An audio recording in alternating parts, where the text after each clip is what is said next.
Olá pessoal, bem-vindos ao canal O Mundo de Ferro. No vídeo de hoje vamos falar sobre dados de corte para cortes e canais e também cortes e canais em diferentes tipos de materiais. Se você gosta de usinagem, já se inscreve no canal e vem comigo. Eu sou Jonathan Venâncio e você está no canal O Mundo de Ferro.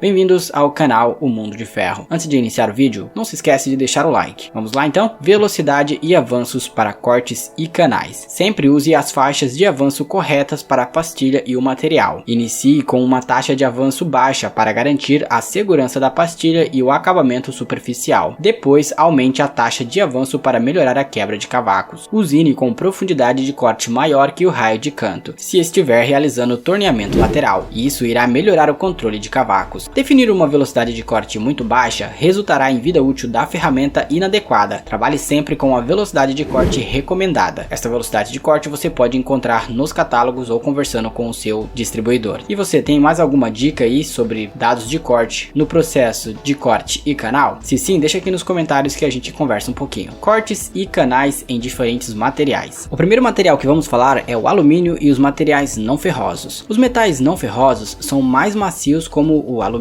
cobre, latão, etc. O alumínio contém um teor de silício de 13% que é muito abrasivo. Geralmente, altas velocidades de corte e vida útil longa podem ser esperadas para as pastilhas com arestas vivas. Para obter essas arestas vivas, como na geometria de desbaste, a aresta de corte precisa ser afiada e o metal duro não pode ter cobertura, ou se tiver uma cobertura, deve ser fina. Para peças que exijam um acabamento superficial excelente, recomenda-se a pastilha com ponta de diamante policristalino, o PCD. Ela possibilita o uso de dados de corte elevados e assegura vida útil longa. Canais e cortes com superligas resistentes ao calor, as ligas HRSA. O HRSA cai em 3 grupos: ligas à base de níquel, de ferro ou cobalto. As propriedades físicas e o comportamento de usinagem de cada grupo variam consideravelmente. O fato de o metal ser recosido ou envelhecido influencia particularmente nas propriedades de usinagem subsequentes, pois a dureza varia de 150 a 440 brínios. A usinabilidade de HRSA geralmente é ruim se comparada a aços inoxidáveis. As geometrias das pastilhas preferenciais para HRSAs são para acabamento. Para velocidades de corte mais altas, uma pastilha de cerâmica melhorará drasticamente a produtividade. Cortes e canais em ligas de titânio. As ligas à base de titânio são normalmente usinadas em condições recosidas ou tratadas em solução e envelhecidas, quando a dureza pode variar entre 250 a 440 brínio. A usinabilidade é insatisfatória se comparada com aços inoxidáveis e aços em geral, que impõem demandas específicas para as ferramentas de corte. Recomenda-se pastilhas com arestas vivas de geometria para acabamento, em uma classe sem cobertura. Para obter uma boa quebra de cavacos em materiais com cavacos longos, como ligas à base de titânio, e para prolongar a vida útil da ferramenta, é recomendável instalar a refrigeração de alta pressão na máquina. Usinagem de peças duras. A moderna tecnologia de manufatura aumenta a demanda de peças feitas em um setup, criando a necessidade para usinagem de peças endurecidas. Materiais de ferramentas de corte, como o CBN, que é o nitrito cúbico de boro, agem como um impulsionador de produtividade quando são realizadas operações de torneamento ao invés da retificação. Tanto as peças endurecidas como as peças endurecidas por indução, com dureza entre 50 a 65 HRC, podem ser usinadas. Recomenda-se as pastilhas com geometria para superligas resistentes ao calor, para usinagem de canais e raio de canto para perfilamento. Para furos menores, são recomendadas pastilhas para usinagem de canais com ponta de CBN. As pastilhas são apropriadas para cortes contínuos e interrompidos e são projetadas para obter uma boa qualidade superficial, bem como manter as tolerâncias estreitas. Vamos falar um pouco sobre os grupos de materiais da peça. A gente já tem alguns vídeos com esse assunto específico. No final do vídeo eu vou deixar aqui nos cards a playlist para vocês darem uma olhada lá, mas vamos fazer um apanhado geral aqui. Na indústria de usinagem, há muitos desenhos diferentes de peças e tipos de materiais usados. Cada material tem suas próprias características exclusivas influenciadas pelos elementos de liga, tratamento térmico, dureza, etc. Isso tem grande influência na escolha da geometria da ferramenta de corte, classe e dados de corte. Portanto, os materiais da peça foram divididos em 6 grupos principais de acordo com a norma ISO, onde cada grupo tem propriedades exclusivas em relação à usinabilidade. A primeira delas é a ISO-P, que correspondem aos aços. O aço é o maior grupo de material na indústria de usinagem. Este material varia de materiais sem liga a de alta liga, incluindo aços fundidos. A usinabilidade geralmente é boa, mas varia muito de acordo com a dureza do material, do teor de carbono, etc. Materiais ISO-M são os aços inoxidáveis. Os aços inoxidáveis são materiais com liga com um mínimo de 12% de cromo. Outros elementos da liga, como o níquel e o molibdênio, também podem ser adicionados. As diferentes condições, como ferríticos, martensíticos, austeníticos e austeníticos ferríticos, que são os duplex, formam este grande grupo de ligas. O ponto comum para todos esses tipos de liga é que eles expõem as arestas de corte a altas temperaturas, desgaste tipo entalhe e aresta postiça. Materiais ISO-K são os ferros fundidos. Ao contrário dos aços, os ferros fundidos são um tipo de material de cavacos curtos. Os ferros fundidos cinzentos e os ferros fundidos maleáveis são bastante fáceis de usinar, enquanto que os ferros fundidos nodulares, ferros fundidos vermiculares e ferros fundidos austemperados são mais difíceis. Todos os ferros fundidos contêm carboneto de silício, que é muito abrasivo para a aresta de corte. Materiais ISO-N são os materiais não ferrosos. Os metais não ferrosos são macios, como o alumínio, cobre, latão, etc. O alumínio contém um teor de silício de 13%, que é muito abrasivo. Geralmente pode-se esperar velocidades de corte altas e vida útil mais longa da ferramenta para este grupo ao usar pastilhas com arestas vivas. Materiais ISO-S são as superligas resistentes ao calor. As superligas resistentes ao calor incluem diversos ferros, altas ligas, níquel, cobalto e materiais à base de titânio. Eles são pastosos, criam arestas postiças, tendem a endurecer durante o trabalho e geram calor. Por exemplo, semelhante aos materiais ISO-M, os aços inoxidáveis, porém muito mais difíceis de usinar e com vida útil da ferramenta mais curta. E por último, materiais ISO-H, são os aços endurecidos. Esse grupo abrange aços com uma dureza entre 45 a 65 ROC-UC e também ferros fundidos coquilhados com cerca de 466 a 600 brínios. A dureza faz com que sejam difíceis de usinar. Os materiais geram calor durante o corte e são muito abrasivos para a aresta de corte. E você, qual é o tipo de material que usina aí na sua fábrica? Aqui está aparecendo agora os cards se você quiser ver a playlist que fala sobre os materiais com um pouquinho mais de detalhe. Não se esquece de deixar o seu like neste vídeo, de se inscrever no canal, de comentar e também de compartilhar nas redes sociais. Eu sou Jonathan Venâncio e você assistiu a mais um vídeo no canal O Mundo de Ferro.